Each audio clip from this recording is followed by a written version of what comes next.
بسم اللہ الرحمن الرحیم۔ میں پاکستان تحریک انصاف، پاکستان اور اوورسیز اور تمام پاکستانیوں کو دو تین واقعات جو آج اور کل میں رونما ہوئے ہیں ان سے آگاہ کرنا چاہتا ہوں۔ سب سے پہلے پاکستان تحریک انصاف ملاکنڈ سے سابق ایم این اے ہماری کور کمیٹی کے ممبر جنید اکبر خان جو ہیں ان کو غیر قانونی طور پر پولیس نے حراست میں لیا ہوا ہے ایک بے بنیاد مقدمے میں۔ اب معلوم ہوا ہے کہ ان کی حالت بہت خراب ہے، ان کو جیل میں سونے نہیں دیا جا رہا ہے، کوئی چٹائی نہیں دی گئی اور ان کی بہت ہی زیادہ جو ہے توہین کی گئی جب عدالت میں پیش کیا گیا اور بعد میں عدالت سے جیل لے جایا گیا۔ آج معلوم ہوا ہے کہ ان کا بلڈ پریشر بہت ہائی ہوا ہے اور ان کو کوئی طبی امداد فراہم نہیں کی جا رہی ہے۔ پاکستان تحریک انصاف ایسے غیر انسانی رویے کی شدید الفاظ میں مذمت کرتی ہے، اور چونکہ پہلے ہم مطالبہ کرتے تھے حکام سے، عدالتوں سے، اب وہ مطالبوں کی ہماری جگہ ہی نہیں رہی ہے۔ البتہ پشاور ہائی کورٹ سے ہماری بہت ہی مضبوط امیدیں وابستہ ہیں۔ استدعا ہے کہ chief justice Peshawar high court district and session جج ملاکنڈ کو ہدایت کرے کہ وہ جائیں اور جیل میں اس سیاسی حوالاتی جنید اکبر خان کی صحت، ان کے حالت زار کے بارے میں انکوائری رپورٹ جو ہے وہ طلب فرمائیں۔ ہم جنید اکبر خان کے ساتھ ہیں۔ جنید اکبر خان کی قربانیوں کو، ان کی جرت کو ہم خراج تحسین پیش کرتے ہیں۔ دوسرا واقعہ ہوا ہے ہمارے باجوڑ سے میں نے گلظفر خان کے 9 سالہ بچے کو جو ہے، جو بتایا جاتا ہے، میں کنفرم نہیں کر رہا ہوں لیکن بتایا جاتا ہے کہ وہ اسپیشل چائلڈ ہے، اس کو اٹھایا گیا ہے۔ اب 9 سال کے بچے کو، اور گلظفر خان کا اور جنید خان کا قصور یہ تھا کہ یہ دونوں میرے ساتھ دیر کے کنونشن میں گئے تھے۔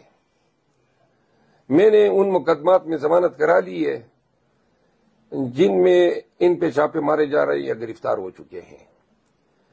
گلظفر خان کے 9 سالہ معصوم بچے کو اٹھایا جانا انتہائی غیر انسانی، غیر اخلاقی، ظالمانہ، جابرانہ اور حیوانیت سے بھی بڑھ کر حرکت ہے، جس کی جتنی بھی مذمت کی جائے کم ہے۔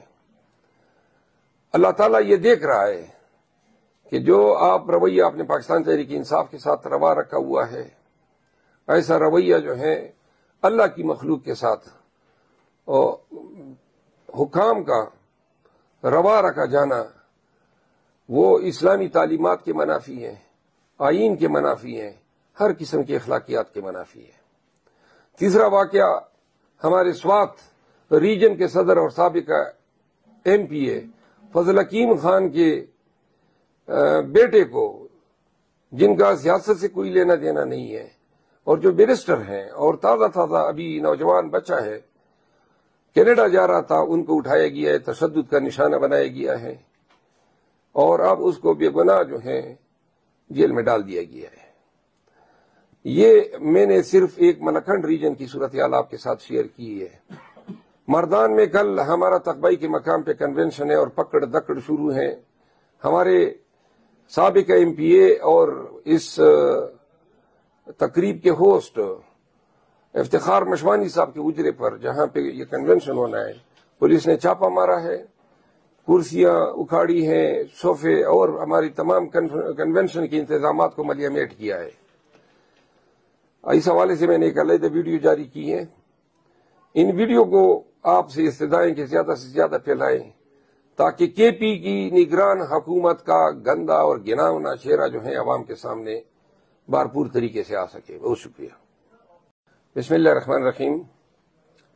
صبح 1 دسمبر بورز دی جمعے 2 بجے پر تقبائی مردان کے زمنگا دے سابقہ ایم پی اے افتخار مشوانی سے پوچھ رکھے کنونشن دے اور اگے کنونشن ایکات دپارا نن پاگا اجر کے کرسے صوفے تامبوان دی باندې پولیس چاپا والا او هغه ځای دا سامان راغونډ کو د زمونږ د پارټۍ په ګرد ضلع کې چې کوم دی گرفتاریان شروع شوي دي او پولیس لګیا دي په زور جبر او په زبردستۍ باندې زمونږ د کنونشن خرابولو کوشش کوي. زه په دې اکله دوه خبرې کول غواړم. مردان او د تقبې غیرتي پښتنو دا حرکتونه دوی موږ سره هر ځای وکړل، خو د الله په فضل سره او د ولس په امداد سره او د ولس په تکړهتوب باندې چرته هم کامیاب نشول. ما دا یقین ده چې سبا به د مردان خلک او د تقبې خلک چې کوم دي هغه راوځي. د دې پی ټی آی پاکستان تحریک انصاف د کنونشن کامیابول اوس زمونږ د ضد جوړ دی. خامخا په خپلو حجرو کې موږ ته چې کوم دی ناستي موقع نه راکوئ. دغه ټولې پارټیانې تقریرونه هم کوي او کنونشن یې هم کوي دا نورې، خو زمونږ سره مو چې کوم دی ظلم او جبر او فتنه مو را سره شروع کړې ده. الله دې تاسو ته د خپل عملونه چې کوم دي درسیخ کړي. موږ به د مردان پښتنو ته وایم موږ به دا کنونشن کوو، دا زمونږ پښتو ده او زه به درځم، بلکې داسې وشمارئ چې زه تقبې ته را رسېدلی یم. ولې چې زه نن شپې چې کوم دی وځم او انشاءالله زه به خپل ځای ته ځان رسوم. تېر ځلې لارې ونیولې او دا ځل دا موقع نه ورکوو. خو تاسو ته وایم چې که سبا کنونشن ناکام شو، هله ناکامېدی شي چې د یرې نه تاسو راونوځئ، او که چېرته راووتئ نو د ولس مخه چاپلار هم نشي لیدلی. نو سبا به تاسو راوځئ، زه به درځم او انشاءالله په خپل د پرایویټ حجره کې که په ځمکه و موږ به کینو، خو کنونشن به کوو. ما یقین ده چې دا غیرتي پښتانه د تقبې خلک او د ګرد د مردان ضلع خلک د حق دپاره، رښتیاو دپاره، عمران خان دپاره او د پاکستان کې رول افلا دپاره به موږ ملاتړ کوي. انشاءالله سبا به وینو. دویمه خبره، زمونږ د مردان په هغه کې څه خبرې شوې وې چې مشرانو خپله منځ کې څه اختلافات دي، نو عموما د خپلې ډلې کې اختلافات هم راځي، خبرې هم راځي. عاطف خان، علي امین خان، دا ټول موږ مثال د ورونو په شانتې ده او زمونږ یقینا اختلافات راتلل، خو هغه اختلافات چې کوم دی علي امین خان دی او مجاهد خان، اسد قیصر صاحب دي، ټولو پکې دلچسپي واخیسته او هغه زمونږ اختلافات ختم دي. موږ د یو موټي په شانتې یو، په اتحاد یو، په اتفاق یو او سبا به انشاءالله چې کوم دی د زمونږ د مردان د پی ټی آی اتحاد به ټول وینئ. Thank you. تلل خو هغه اختلافات چې کوم دی علي امین خان دی او مجاهد خان، اسد قیصر صاحب دي، ټولو پکې دلچسپي واخیسته او هغه زمونږ اختلافات ختم دي. موږ د یو موټي په شانتې یو، په اتحاد یو، په اتفاق یو او سبا به انشاءالله چې کوم دی د زمونږ د مردان د پی ټی آی اتحاد به ټول وینئ. Thank you.